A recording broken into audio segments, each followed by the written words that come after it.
Hello guys, it's Melissa and welcome to another video where today I am building a micro cottage starter home. So it's been a long time since I've made a video. I didn't realize and actually, although this is quite a quick video, it was a very quick build to make. It's actually quite a long time in the making. I don't know why. I feel like, some people just have those times where you just don't feel very motivated, and that's been me for the past few weeks.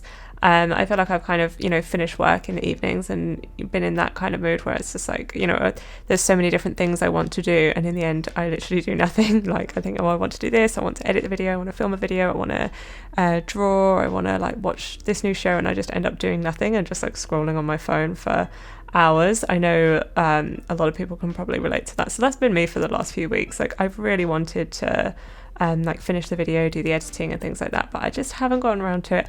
But I finally did muster some motivation to finish it off, and I was very happy with the results. So yeah, I'm excited to be sharing it with you now. And I don't do micro homes often at all. Obviously part of the tiny living pack, it is the tier 3, so it is the smallest possible home.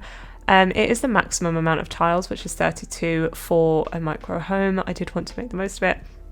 And the reason I don't usually build, if I do take advantage of tiny living, I usually build small homes because I like a lot of decoration, and I don't always I think a bit of restriction is good for creativity and getting you to sort of change it up and think of new things. But sometimes I find it a bit too restricting, and I think, oh, this would look really cute here, but I've got no room for it.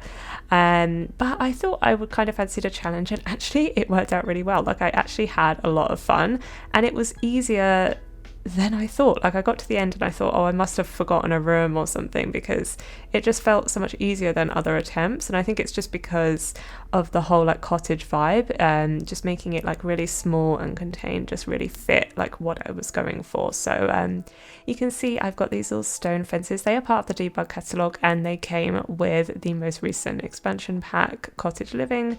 I play around with some kind of plants and stuff on the walls.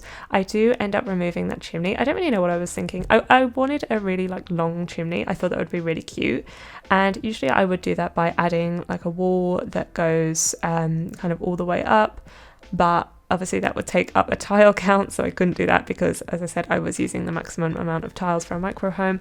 So I decided to use one of the chimneys that we did get with the game, but I used a kind of stone wall. I think the stone on the wallpaper also came with Cottage Living, but there wasn't any stone themed chimneys. So I used this brick one, and then after I finished the build, I looked at it and I just thought that looks awful, mixing the brick and the stone. So I just deleted it out, which is ironic considering you might have seen I spent a lot of time at the beginning trying to configure the fences and all the plants and stuff with that chimney, and then I end up just deleting it anyway. But yeah, so I love that kind of cottage vibe. So yeah, I did want to go with those kind of stone walls, and of course Cottage Living fits it perfectly. So you will see the doors, the windows, the walls, a lot of the plants, they are all from that most recent expansion pack. It's really cute, and I still kind of am in that sort of mode of wanting to make small little cottages and cute sort of places for farming. I do end up using in the back, I didn't decorate the back garden really, because there isn't even a door to get out into the back garden, and of course it is a little bit separated off by this fencing. But what I do add is those gardening patches where you can plant the oversized vegetables. So I do put a few of those in the back garden, but otherwise it's all about the front of the home. And yeah, you can see it looks really small. Maybe I was a little bit overwhelmed at first. I was I don't know how people fit everything in a micro home, but as I said, it did turn out okay, and you will see me now start to do the interior decoration.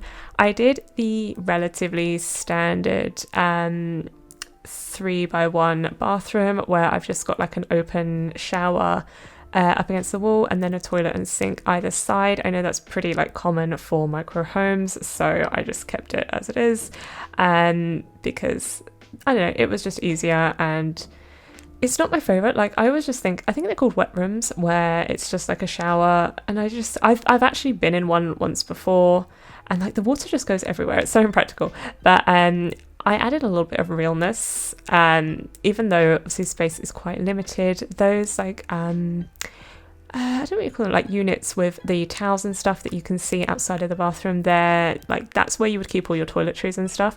So just for a little bit of realism, I did add one to the build, even though, as I said, space is really limited. I just thought it made a lot of sense because the bathroom was so small that probably, you know, you'd keep your sort of towels and different things like that in a little cabinet as well to save some space. And then that would be, I'll just put it by the bed there. I do move the bed around a little bit, but it does stay roughly there. I think I might just move it over slightly or something like that, but I do end up moving it a little bit. And of course that is the Murphy bed from Tiny Living, which honestly I don't think I've actually used before. I've definitely never used it in gameplay because I really like sort of families and generations, and I just have this like nightmare of playing with this family and then getting really invested in them, and then they die a needless death with the Murphy bed. All my Sims that I ever play die like of ripe old age as very happy and successful Sims. So yeah, I don't want any accidental Murphy bed deaths, so I personally don't use it in my gameplay. But of course it worked perfect for this, to have it as a sofa that then folds out onto a bed with the little table as well on the side. So this is going to be the kitchen dining area. What I think this is where I start to move it around, just so I can fit a little end kind of cabinet where I can add a bar stool, and that kind of serves as the dining area. I did debate for, actually no, I think I put a laptop there, so I thought rather than actually eating, you would probably just sort of work from there, and then you can sit on the sofa to eat. I think that's probably a little bit more realistic as what your Sims would do.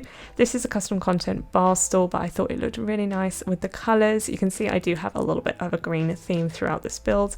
I often do when it comes to cottages, because I think it's like a really cute idea to kind of bring a lot of the nature and plants that are outside inside with a little bit of a green colour theme. And we did get some really nice green counters with, of course, the most recent expansion pack, Cottage Living, because that's pretty much what I used in a lot of this build. So you can see I've got the laptop there as well, just decorating up the kitchen. It's quite small, but as I said, I was so impressed that I was able to get pretty much everything that I wanted to get in this build in this small space.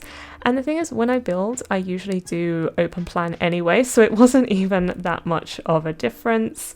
I guess I just kind of embraced it for what it is, had a tiny little bathroom, and then just tried to keep this space as cute as possible because, you know, like I say, when it's quite small, sometimes I don't have room for all the decoration that I want to do, but I thought I could get some nice like clutter items in the kitchen and some wall decorations I add at the end as well. But yeah, I was super happy with it, and I do really like these kind of builds. I just think they're really, really cute and cozy, and they do just make you think that I would love to live in a build like this. Maybe not all the time, because I imagine, because it is a little bit of a cottage, like I imagine in the woods, so you're probably a bit kind of closed off from the rest of the world, which I wouldn't really like. But yeah, I think it's really cute, and I think it's the kind of home where if you lived here, you would just feel kind of always, I guess, kind of relaxed and peaceful, and again, at one with nature in a way.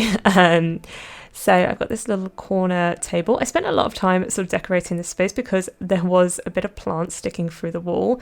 That was the plants that I attached to the side of the chimney, which I end up deleting anyway, and I also delete the plants, so that doesn't actually clip through the wall at the end, but I did put that Cottage Living plant there just in case. But yeah, I did end up getting rid of that, and I think that's pretty much it for the build. I hope you liked it. If you did, don't forget to give this video a like and subscribe, and I will see you in the next one. Bye!